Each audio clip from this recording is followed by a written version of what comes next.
trick, tribulation, curse, spirit of witchcraft, and every plan that the enemy has had for me. Look at somebody next to you and just say, neighbor, I'm bouncing back.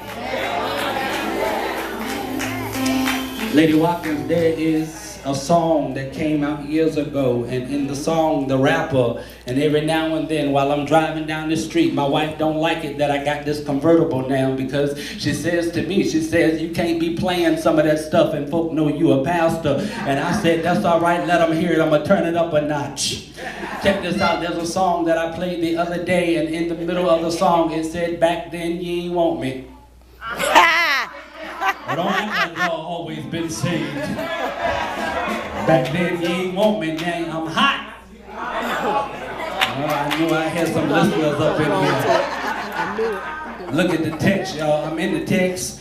Look at verses 7. It says, God says, I left you but for a moment. Now I'm bringing you back. And so I'm glad that in this season, God's getting ready to bring you back. But what you have to do is you can't be, check this out. Here's another word for you, David. You can't be a uncutator. That means a procrastinator or a delayer. You've got to move when God says move. And for all y'all ludicrous fans, when I move, you move just like that. Amen. You got to be just like that. When I got to go, but I got to understand this, that when God gets ready to move, he's getting ready to do it in your life, and you've got to be prepared for God to move. You can't pray to God and ask God to move you and then not be ready when God begins to shift you. You can't pray and ask God to deliver you and not be ready for God to deliver you when he sends your deliverance. What I'm saying to you today is this, that I got to go to my seat, but is there anybody glad up in here that can say, even though I can't conceive it, I still can carry it? What I'm carrying is greater than what others have made. I'm carrying mine with purpose. I'm carrying mine with power. I'm carrying mine with deliverance, and I'm carrying mine with favor. As I go to my seat, I just want to let somebody know that you're getting ready to bounce back, and you're getting ready to be all that God called you to be. I told you I didn't come to preach long, but I came to preach strong and tell somebody up in this house today that no matter where you are now, you're getting ready to come back. No matter where you find yourself at, God's getting ready to turn your life around. Can I tell y'all for a moment, there is somebody that I want to talk about for a moment as I get ready to close this thing. There was a boy that was born in a place that nothing good could come out of it, but he bounced back from having a bad reputation. His parents lost him by leaving him in the temple, but he bounced back with no hesitation. The boy went to a wedding, and when you go to a wedding, you go to get your drink and your two-step, but they ran out of the good stuff. But the boy bounced back. He was caught in the midst of a storm with some doubters and some fearful leaders, but he bounced back from that. He was invited to a cookout. He came to fill his belly, but nobody brought any food, but he bounced back from that.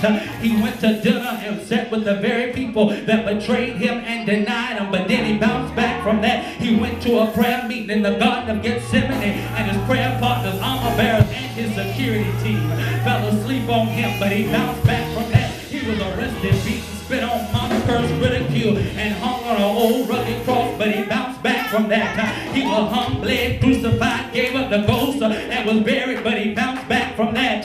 He rose on the third day morning, and I came to tell somebody in here that no matter what you go through, you can bounce back too. God made a way somehow, and if you know that God made a way back then, he'll make a way right now. And I dare somebody, as I get ready to preach this thing now, I dare somebody to open your mouth and tell God, God, I thank you for the spirit of bounce back.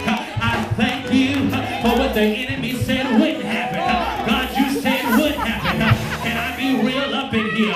They said y'all would never make it from Warwick Boulevard to Harperville Road. They said y'all would never make it because you won't TD Jakes. But the good news is, no matter what it looks like, I'm walking with purpose. No matter what it feels like, I'm walking with dominion. And despite what it feels like, I know that God is able to do exceedingly and abundantly. Is there anybody in here that says, I know one thing is for sure, I ain't going out like this, but I'm going out better than I came in. God's getting ready to bring you back. God's getting ready to turn your life around.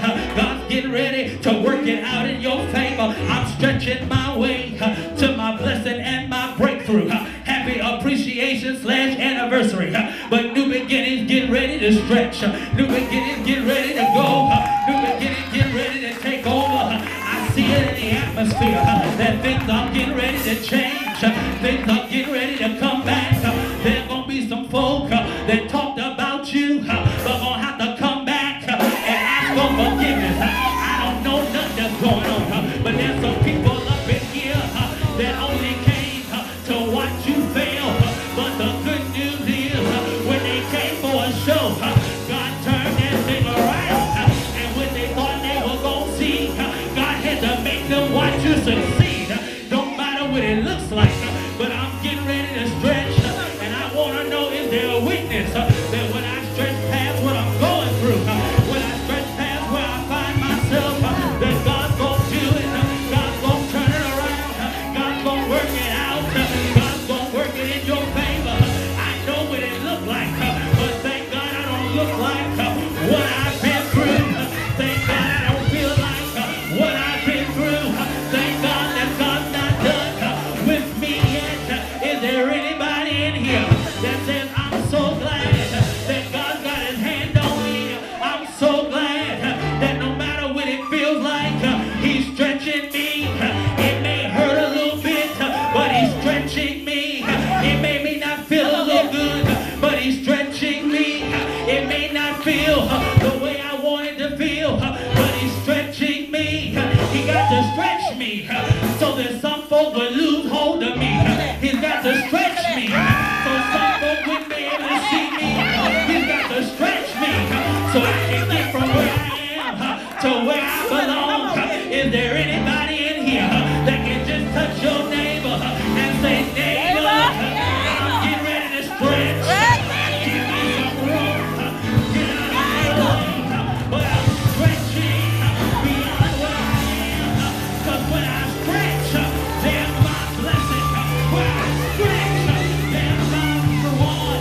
Where I stretch, can I make y'all an example in here and tell you that when we were in the building we were having service as usual, but the Lord said, I'm getting ready to move you. I said, Lord, we don't want to move. The Lord said, I'm stretching you. I said, Lord, we can't even afford where we are now. And the Lord said, I'm stretching you. He said, I'm just getting ready to send you somewhere. He sent us to the building that we're in now. It's a bigger building. It's got more space. It's got a couple different sides. We couldn't afford where we were, so I knew we couldn't afford where we are now. We stayed there for 6 months, and on Friday they reduced the price that we pay every month. Check this out. That ain't a shout moment because he reduced the price. That's a shout moment because we've been there for 6 months and never have made it in the offering where we needed to be. But God still kept us 6 months. What that says to you and I is this: no matter where your finances say, no matter what your credit says, no matter what your